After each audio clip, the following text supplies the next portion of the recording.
The issue of MPs' absenteeism has been a major problem for Parliament, but has often been overlooked in the past. But the exigencies of the 8th Parliament, the hung Parliament, makes it a critical matter impossible to overlook. Now, 3 members of Parliament of the governing New Patriotic Party risk losing their seats for absenteeism. They are MP for Dom Kwabena, Sarah Joasafo, MP for Ayawaso Central, Henry Korte, and MP for Asin Central, Kennedy Ejapong. Already, the ruling MPP and by extension, the Akufo-Addo-led government has had to pay dearly for the absenteeism of Joasafo, whom some of her party members have publicly accused of sabotage. The father of her kids, Kennedy Ejapong, who has himself been caught in the same web, had called for her head. If you don't come to Parliament and you are on TikTok dancing, excuse me. On 2 occasions, the government failed to get some agreements approved for lack of quorum. Again, due to absenteeism, the Speaker, Alban Babing, has had cause to raise concerns about the issue and promised to address it.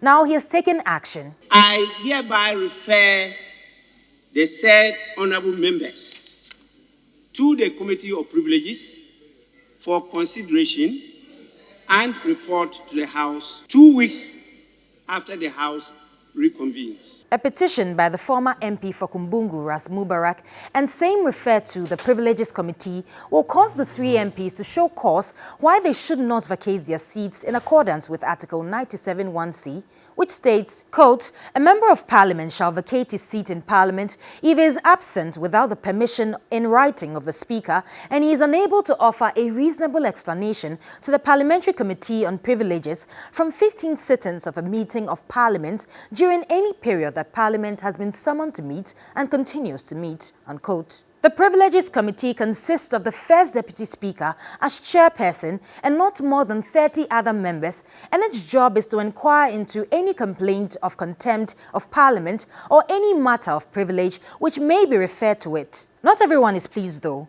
Minority Chief Whip Muntaka Mubarak is fiercely opposed to the procedure, arguing a bad precedent, and made it clear in a confrontation with the Speaker on the floor of the House. Mr. Speaker, with the greatest of respect to your office, I disagree with you vehemently when you, Mr. Speaker, want to do that yourself. Because it has to be a member of Parliament who has to do that according to our rules.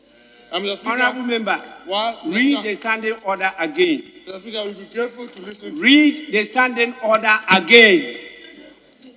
Mr. Speaker, it will be good to listen to me. When I'm done, you have the privilege to make your Minority Chief Whip, you have to first read the standing orders again. Mr. Speaker, I have read what I want to read, and I've stopped where I want to stop.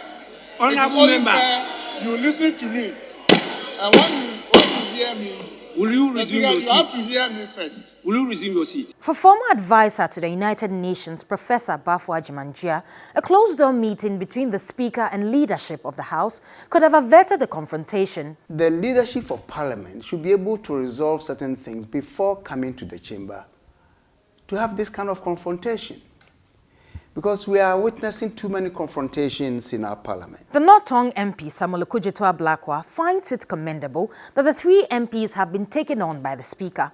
In a tweet Tuesday, parts of it read, quote, "Joasafo, Kennedy Ejapong, and Henry Korte must face the same music. It's my hope, as I remarked on the floor of Parliament today, that the House shall be guided by the 11th December 2008 Prof. Kweku Asare radical decision by the Court of Appeal," unquote.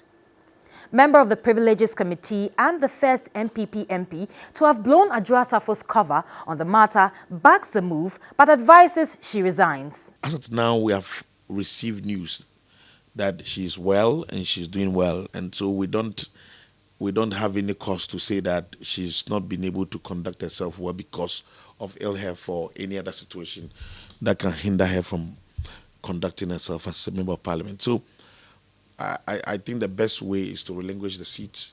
The stakes are high on this matter as both sides of the House have been playing chess to outdo each other on the numbers. 3 MPs of the majority side down will have far-reaching ramifications on the government, but that is a likely consequence of what has been set in motion.